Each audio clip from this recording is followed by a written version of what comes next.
Fencing কৰিব আৰু বনানীকৰণ কৰিব যাতে ভৱিষ্যতে কোনেও তাত দখল ল'ব নোৱাৰে।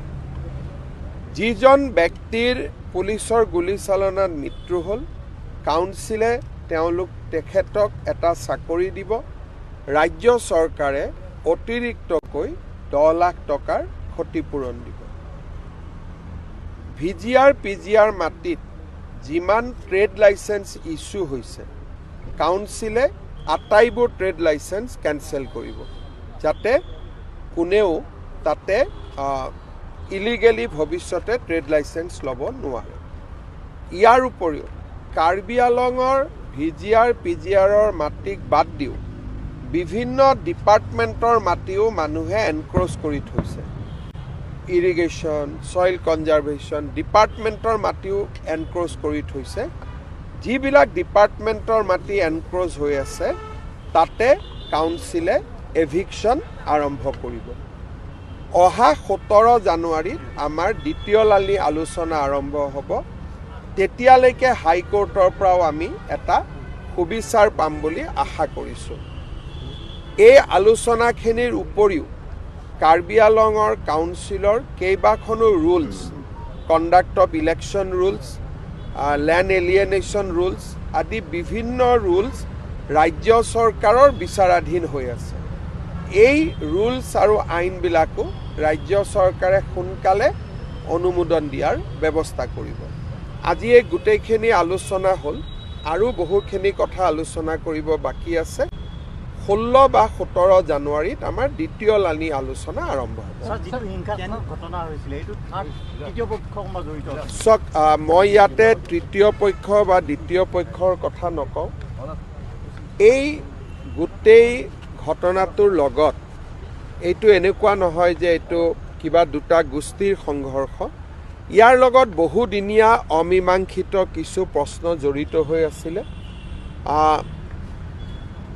যিকোনো কাৰণতে নহওক ঘটনাটো ঘটিলে আমাৰ উদ্দেশ্য হৈছে শান্তি ঘূৰাই অনা।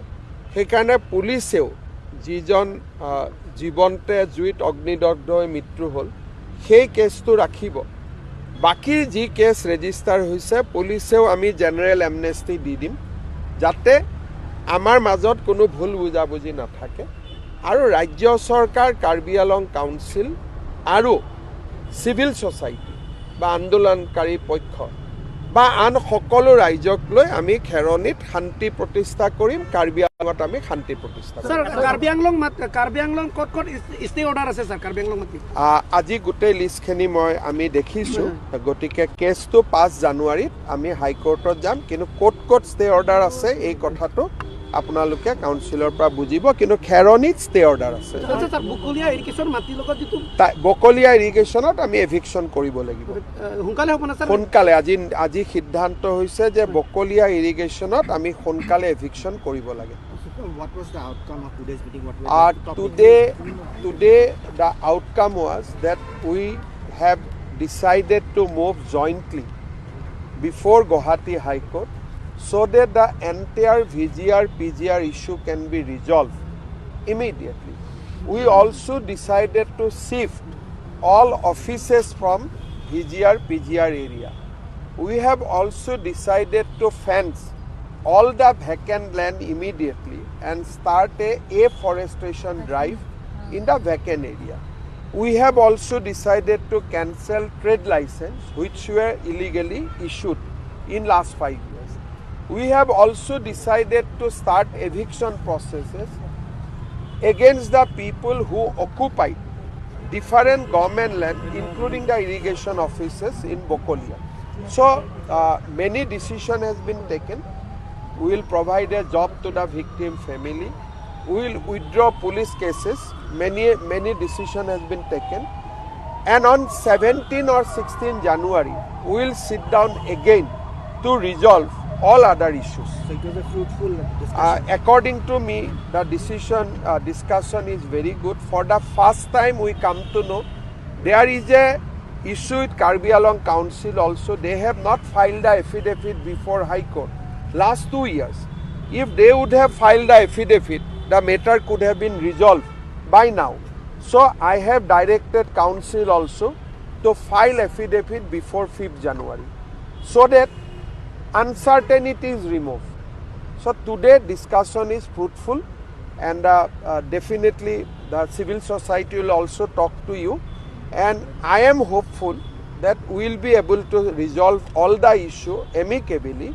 Some time is needed, but I am with the people of Karbi Anglong, and we will resolve this thing through a process of discussion. So it's a council affidavit kon dile hoten teti hole সময়মতে affidavit দিয়াৰ প্ৰয়োজন আছিল, কিন্তু কাউন্সিলে কৈছে আমাৰ লগত original নটিফিকেশ্যনখন নাই, ৰাইজে কৈছে আমাৰ লগত আছে, গতিকে মই কৈছোঁ যে আপোনালোক দুই পক্ষই বহি একেলগে এফিডেভিটখন বনাই দি দিয়ক।